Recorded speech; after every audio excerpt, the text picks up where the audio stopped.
My name is Arjun, and I come from a small village. My family didn't have much money. My father works as a farmer, and he earns just enough to buy food for us. My mother is a housewife, and she takes care of me and my younger sister. I always dreamed of a better life, one where I could take care of my parents, make them proud, and help them live without any worries. I wanted to be rich, to live a life where we didn't struggle to pay for things. I knew that to reach that dream, I needed to learn something big, something that would open doors for me. One day, when I was in middle school, a new boy joined our class. His name was Rohan, and he had come from the USA. Rohan was different from everyone else in my class. He wore stylish clothes, carried books in English, and spoke fluent English. When he spoke, his words flowed like a song, and it felt like he was from a whole other world. I was amazed by how easily he could talk and understand English. Watching him, I started to feel a deep desire, a burning wish to be like him, confident, smart, and fluent in English. That night, I couldn't sleep. I kept imagining myself speaking English confidently. In my dreams, I was standing in front of a big crowd, giving speeches in perfect English, and everyone was cheering. But when I woke up, I remembered my reality. I couldn't even make a simple English sentence without making mistakes. At school, I would sit in the back of the classroom and try to listen carefully whenever Rohan spoke. I wanted to learn every word he used, but it wasn't easy. The more I tried, the more I realized how far I had to go. I felt ashamed of myself. My classmates would laugh when I tried to speak English because my accent was strange and my words sounded wrong.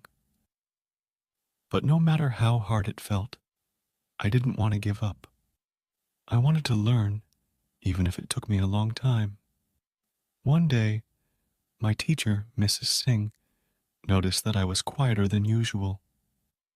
After class, she called me to her desk and asked, "Arjun, is something bothering you?" I hesitated, but then told her how much I wanted to speak English fluently. I told her that I wanted to improve my English to have a better future, but I didn't know where to start. I was tired of people laughing at me, but I didn't want to stop dreaming. Mrs. Singh smiled warmly and said, "Arjun, learning English is just like learning any other skill. You don't become a master overnight. You have to start with the basics and build slowly.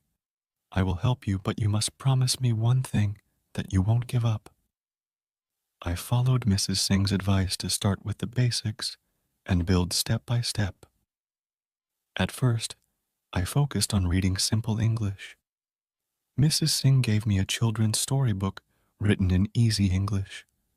The sentences were short, and the words were not difficult, so I could understand most of it.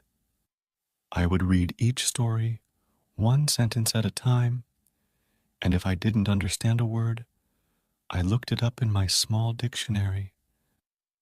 I kept a notebook where I wrote down every new word I found, with its meaning in my language.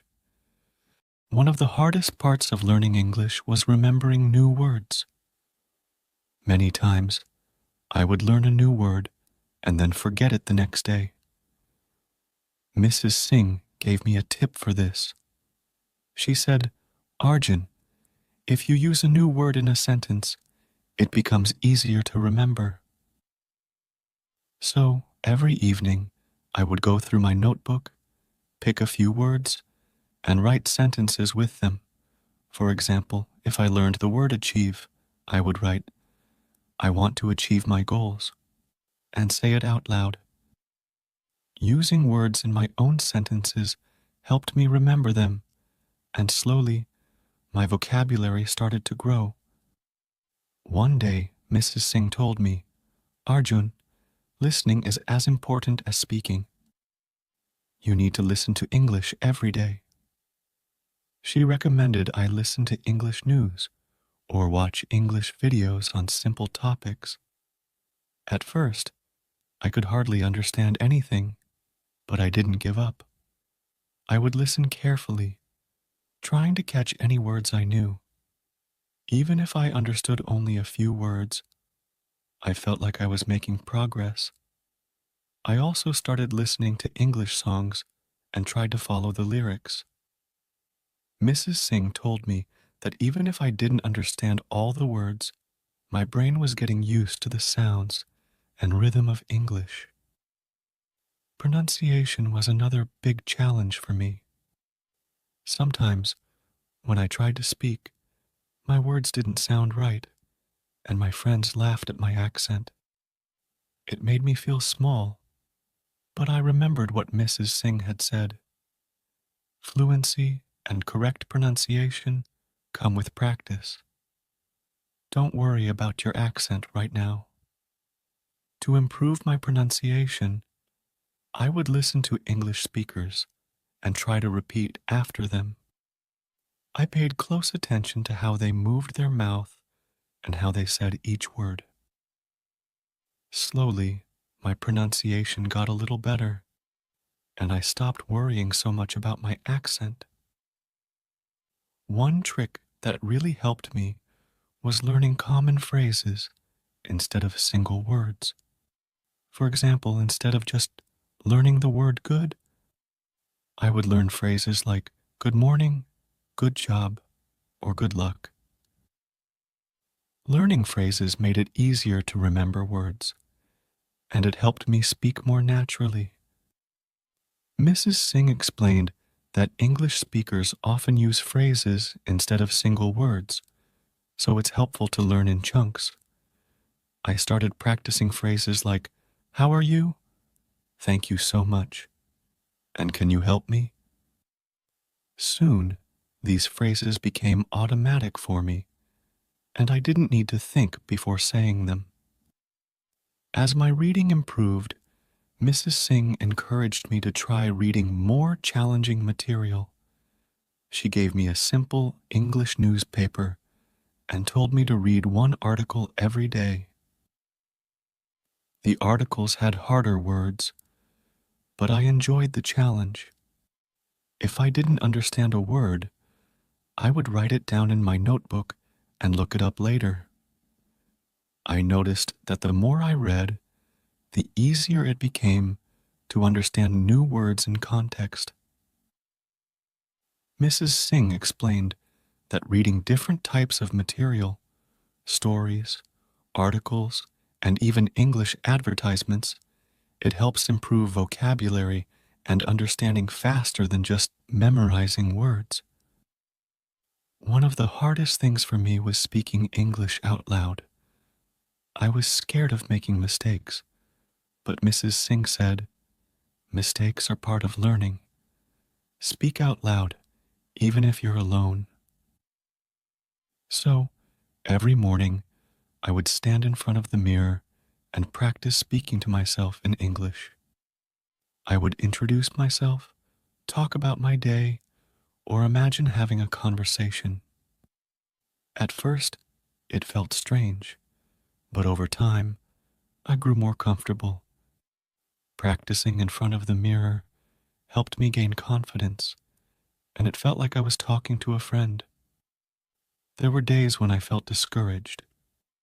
I would try so hard, but sometimes I couldn't see any progress. I would think, why am I even doing this? Will I ever be fluent in English? But then I would remember my dream. I wanted to create a better life for my family, to have opportunities that would change our future. Whenever I felt like giving up, I reminded myself that this was just one small step on a long journey. I couldn't expect to reach my goal overnight, but if I took small steps every day, I would eventually get there. One day, Mrs. Singh gave me a book called The Power of Positive Thinking. She said, "This book will help you stay motivated and believe in yourself." I read one page every day and tried to understand its message. The book taught me that if I believed in myself and stayed positive, I could achieve anything. I also started reading other simple, motivational books, which helped me stay focused and kept me motivated to practice English every day. I realized that learning English wasn't something I could do once in a while. It needed to be part of my daily routine. I set aside at least 1 hour every day for English practice. During that time, I would read, write sentences with new words, listen to English audio, or speak out loud. By dedicating this time daily, I could see slow but steady improvement. Mrs. Singh always said, "Consistency is the key to success," and I was beginning to understand what she meant. At school, some of my classmates still laughed at me when I made mistakes. It hurt, but I tried to remember why I was doing this. I wanted to change my life and give my family a better future. Mrs. Singh told me, "Arjun, ignore the laughter. They laugh because they don't understand your dreams. Focus on your goal, and one day they'll see your success." Her words gave me strength, and I started to feel proud of my journey, even if it wasn't perfect. One day, I met a friend named Amit who also wanted to improve his English. We decided to practice together. Every day, we would spend time speaking to each other in English. Practicing with Amit made learning more fun, and we could correct each other's mistakes. Having a study partner kept me motivated, and it made the journey less lonely. Learning English was hard, and I often felt frustrated, but I kept telling myself every day, "I'm getting better, even if I can't see it yet." I learned to celebrate my small successes, like finishing a book or understanding a new word. I realized that learning is a journey, and I didn't have to be perfect all at once. Every small step was bringing me closer to my dream. I knew I was only beginning, but I had already come so far. My vocabulary was growing, my confidence was improving, and I was slowly becoming fluent. My dream of speaking English fluently was getting closer, and I felt a deep sense of pride and joy. As the days passed, I felt myself growing in confidence. I was learning more words, speaking better, and even beginning to understand English conversations. But there was still a long way to go. I wanted to sound natural, to be able to speak without stopping or stumbling. So, I began to focus on a few new methods Mrs. Singh taught me. One day, Mrs. Singh suggested I try watching English movies or TV shows with subtitles. She explained, "When you hear native speakers, you'll learn how they really speak, how they express emotions, use body language, and react." I was excited but nervous. I chose a simple English cartoon to start with, something with easy words and clear pronunciation. At first, it was hard. I could only understand a few words here and there, but I didn't give up. I'd watch each episode twice, first with subtitles, then without.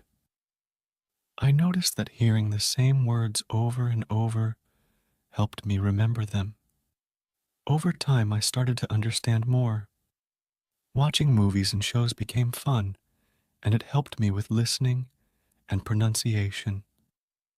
I even picked up common phrases like, "What's up?" "No problem," and "I'm on my way." These little phrases added to my speaking style, and I felt like I was starting to sound more natural. One day, I decided to challenge myself by using English outside of practice. I went to a small shop in the village and decided to try speaking to the shopkeeper in English.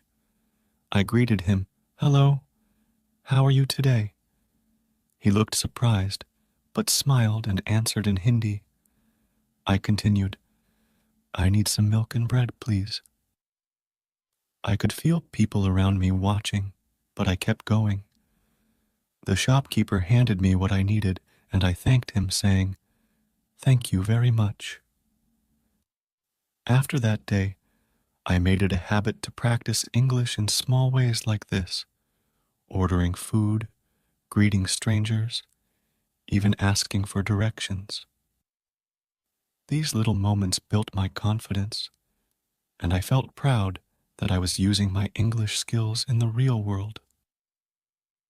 Sometimes I would make mistakes while speaking. For example, once I said, "He don't have a book," instead of, "He doesn't have a book." My friend corrected me, and I felt embarrassed, but Mrs. Singh encouraged me. She said, "Mistakes are proof that you're trying. Each mistake you make is a step forward." From then on, I kept a special notebook where I wrote down every mistake I made and the correct way to say it. This helped me avoid making the same mistakes again, and my grammar started improving as a result. I realized that if I wanted to speak correctly, I needed to understand English grammar better. Mrs. Singh recommended I start with the basics, understanding tenses present, past and future, sentence structure, and parts of speech like nouns, verbs, adjectives, etc. She gave me simple exercises to practice each concept. For example, I am going to school. Present continuous, I went to school yesterday. Dot past simple, I will go to school tomorrow. Dot future simple. Each day, I practiced these sentences and gradually added more complex structures. As I understood the rules of English better, my confidence grew. Grammar helped me feel more secure when speaking, and my sentences started sounding more correct and natural. Once I had improved my reading skills, Mrs. Singh encouraged me to try reading books in English that I enjoyed. She said, "If you read things you're interested in, you'll learn faster because you'll want to keep reading."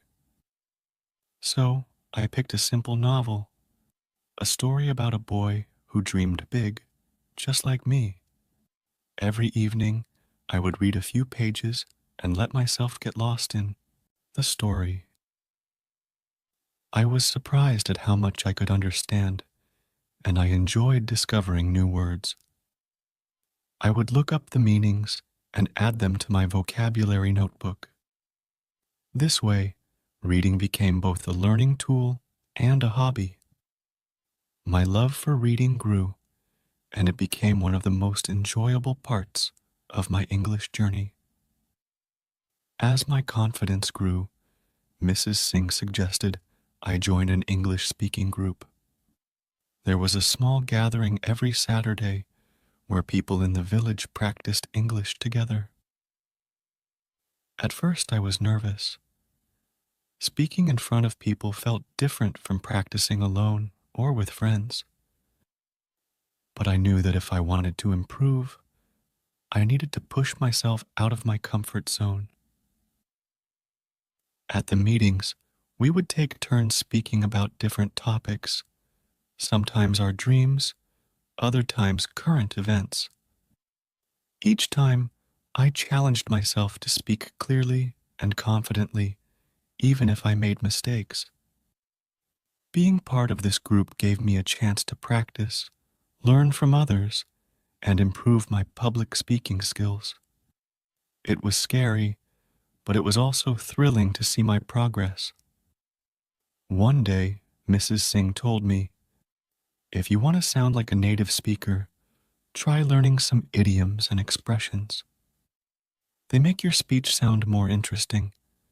She gave me a list of common idioms, like break the ice, a blessing in disguise, and bite the bullet. Each day, I would pick one idiom, learn its meaning, and try to use it in a sentence. For example, if I was nervous before speaking, I would say, I need to bite the bullet and do this. Learning these expressions made my English sound more colorful and expressive, and I felt like I was connecting to the language in a deeper way. To improve my writing, Mrs. Singh asked me to start keeping a journal. Every night, I would write a few lines about my day, my dreams, or anything on my mind. At first, I struggled to express myself, but with time, it became easier. I found that writing helped me organize my thoughts and practice new words and grammar structures. Each week, Mrs. Singh would read my journal and help me correct any mistakes. I was proud to see my writing improve, and it also helped me remember vocabulary and grammar better. Writing became another tool in my journey, helping me express myself confidently in English. Mrs. Singh then gave me a new challenge, preparing short speeches. She said, Arjun, speaking in front of others will build your confidence and fluency. I would choose a topic, write a few lines, and practice it over and over. I started with simple topics like my family, my favorite book, and my dream. At first, I would stumble and forget my lines, but with each practice, I got better. Eventually, I delivered my first full speech in front of the Saturday group. I was nervous, but everyone clapped and encouraged me. It was a proud moment, and it made me believe in myself even more. There were days when learning English felt like climbing a huge mountain. I would feel tired and wonder if I would ever become fluent. But whenever I felt like this, I reminded myself of my dream, to change my life, to help my family, to create opportunities. I remembered why I had started and how far I had come. I would tell myself, if I keep going, one day I'll look back and be proud of every step I took. Mrs. Singh also reminded me that learning English wasn't a race. She said, it's a journey, Arjun. Every small step brings you closer to your goal. Her words always lifted my spirit, and I stayed determined to keep moving forward, no matter how tough it got. As I gained more experience, Mrs. Singh encouraged me to practice speaking in front of larger groups. She said, Arjun, if you can speak confidently to strangers, you will no longer have any fear of speaking English. This was hard for me, but I accepted the challenge. I volunteered to speak at village events, giving small talks, and even leading discussions on topics like education and community progress. At first, my hands would shake, and I would feel my heart pounding, but I kept going. Every time I spoke, my confidence grew. I would prepare my speech, practice in front of the mirror, and remember to speak slowly and clearly. I found that people listened to me, encouraged me, and cheered for me. Soon, English felt as comfortable as my own language, and I realized that speaking publicly was a powerful way to build fluency. Learning English was no longer something I did only when I felt motivated. It became a part of my daily routine. I would wake up, practice speaking in front of the mirror, read a book, and listen to English audio as I did chores. Mrs. Singh taught me that consistency was key. She said, just like water shapes a rock over time, daily practice shapes your skills. To keep myself on track, I created a timetable that included reading, speaking, listening, and writing exercises. I didn't wait for motivation. I created discipline. Even if I felt tired, I would do something small, like reviewing vocabulary or reading a few pages.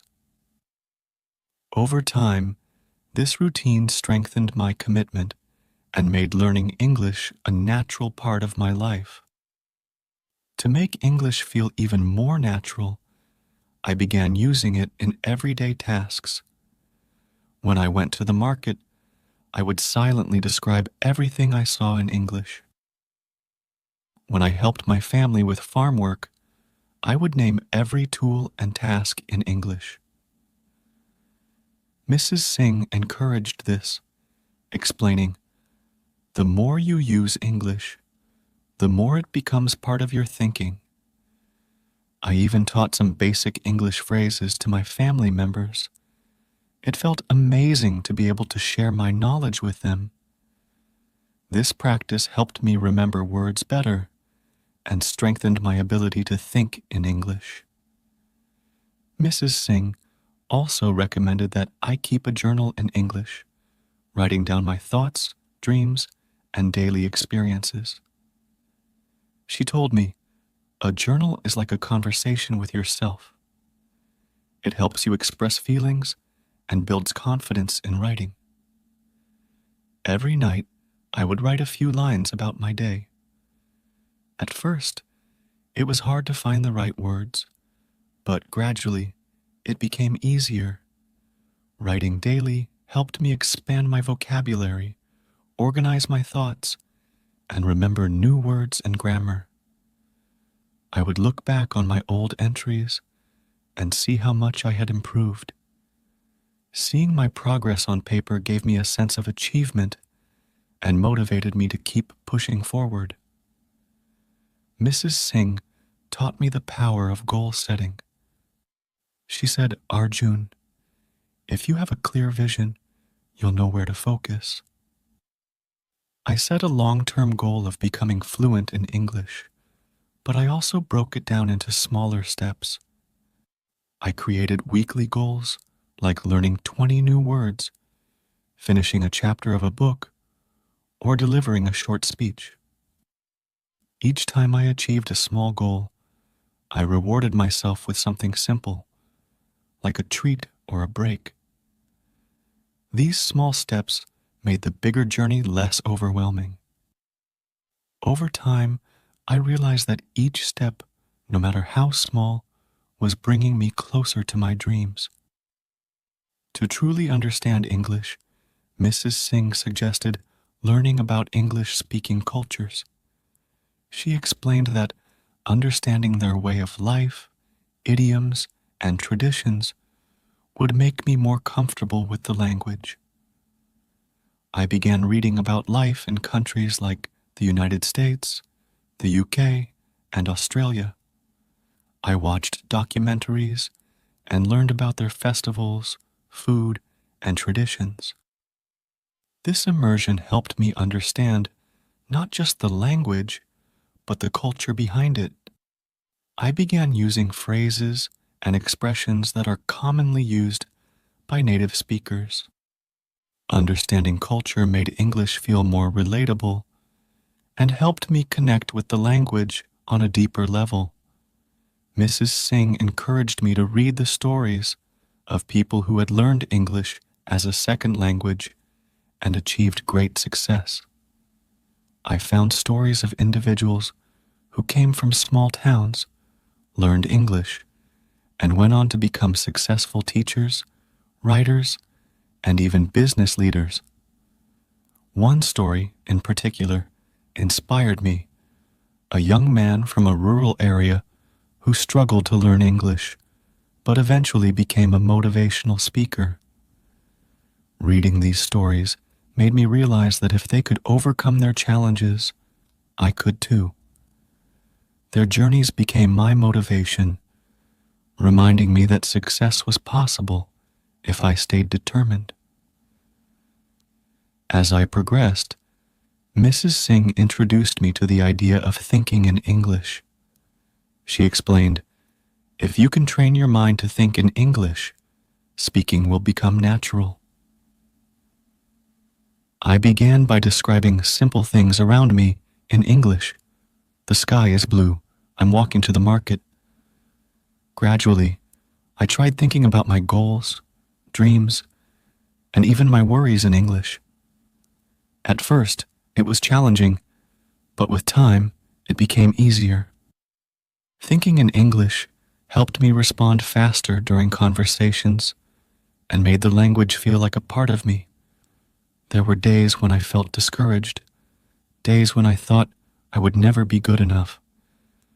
But I learned to celebrate even the smallest wins. Mrs. Singh would remind me, "Arjun, look at how far you've come. Don't focus on what's left. Celebrate every step." I would celebrate when I learned a new word, completed a book, or delivered a speech. These small celebrations kept me motivated and reminded me of my progress. Positive thinking became a habit, and I learned to see every challenge as an opportunity to grow. Years of dedication, discipline, and hard work had transformed me. I could now speak, read, write, and understand English with ease. My confidence soared. No longer was I the boy who hid from English. I had become someone who could communicate with the world. When I spoke English, I felt a sense of pride and accomplishment. I was now able to apply for better jobs, communicate with people from different parts of the world, and even help others in my village who wanted to learn English. My dream was to lift my family out of poverty, and now I had the tool to do it. After mastering English, I felt a calling to help others who were struggling like I once was. I began organizing free English classes in my village, sharing the methods I had learned from Mrs. Singh. I taught my fellow villagers that learning English was not impossible. It only took time, patience, and a strong will. Seeing others' progress gave me a new sense of purpose. I realized that learning English wasn't just about me. It was about giving back to my community and helping others achieve their dreams. To everyone reading my story, I want you to know that learning English can change your life. It might seem hard at first, but with patience and persistence, you can achieve fluency. Remember to stay consistent, practice every day, even if it's just for a few minutes. Set small goals. Break down your journey into manageable steps. Use English daily. Speak, write, read, and think in English as much as you can. Learn from mistakes. Every mistake is a lesson. Don't let them discourage you. Stay positive and celebrate wins. Recognize your progress, no matter how small. Today I'm proud to say that I didn't let poverty or lack of resources hold me back. I took every opportunity to grow, learned from my failures, and stayed focused on my dreams. Now, I stand here, confident and capable, ready to face the world and fulfill my dreams. Learning English taught me that anything is possible if you believe in yourself and never give up. And remember, your journey is unique. Embrace it, and one day, you'll look back and be proud of every step you took.